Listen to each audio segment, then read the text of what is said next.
Hello everyone, this is Alvaro Souza with Kraken Studios.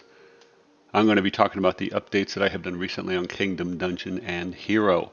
The game is due to be released in July, and so far we are good on scheduling right now. The game is in good shape. I've added several scenarios here. Maybe you have seen them with the streamers, maybe you haven't. These are different things to get you into the game. You can pause the video and read about them. Some are smaller scenarios, some are larger scenarios. Moving to the options, we changed the autosave feature over here. These are going to be moved to this side, by the way. This is just for now. When you turn on the autosave feature, you could just save the current turn, or you could save for 3 turns, or you can just completely turn it off like this.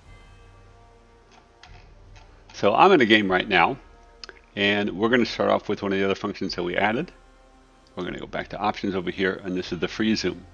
So normally, just scroll back and forth, but let's say that you want to set at a certain level, not accidentally touch the wheel.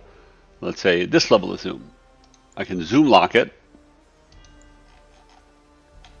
and now I can't move it, and the map is stuck in this position. So this is a nice feature that was added and suggested by a beta tester and a player. Next, we're going to go to the districts menu. I decided to add levels for the different buildings. And we have a little gray out function now that you can't build something when it's grayed out as such. The only ones that are available are that you can upgrade in this case because all the building slots are filled. This is the game that I'm play testing. You have 3 levels of upgrades. They each give you more and more stuff, of course. This adds to the longevity and a little bit of the 4x of the game.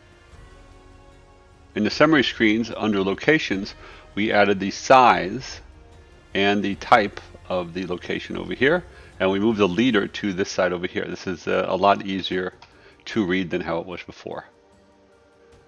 I'm not sure if this was added before my videos or afterwards, but we added a fallen hero section to the summary screen that tells you who they were, their history, and where they were killed, and exactly what date it was. Adds a nice little flavor to the game.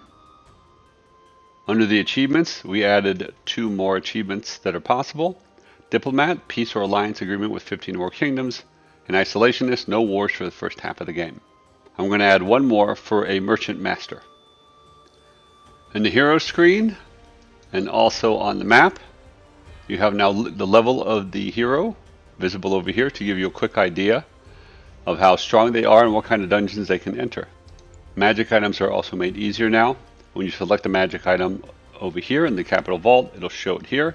And when you select a hero or hover over an item he has, it will float it above instead of on the cursor. This way it lets you compare both of these directly without moving the mouse and moving your eyes. A couple new features that were added for the adventuring side. We put in a yes, no, or scouting. Yes means you auto-resolve the adventure. No means that you manually want to explore the adventure. And it turns off permanently auto explore, and scouting is just an easier way of saying leave. You just want to see how hard it is and then get out. We also added an adventure log to where once you fight monsters it shows you what happens and anything that happened in the adventure. It shows you all the hits, none of the misses. If you retreat out of combat, you do a search, it all gets put over here. That way you can scroll back and see what's going on. You can also clear the log and reset it if you want. It will vanish after you exit the adventure. We also added a help to this screen. In the help section found under the question mark, I am updating the rule book at all times as I update rules and improve the game. I am also updating the help section for players. In any game you can have a pirate nation. The pirate nation is always at war with you now. The pirate nation will raid your coasts, but along with raiding your coasts for gold and shards, it will also do something else that is quite unpleasant, as seen over here. It'll launch a raiding party of drunk pirates that'll take over your town, take over your coastal areas if they're unguarded, and sit there until you conquer them. So these are the current improvements that we have made to the game. The beta testers and the streamers that have showed my game on YouTube have been of great help to making Kingdom, Dungeon, and Hero a better game for everyone. It releases in July, and it will be in the next fest. Thank you very much for watching.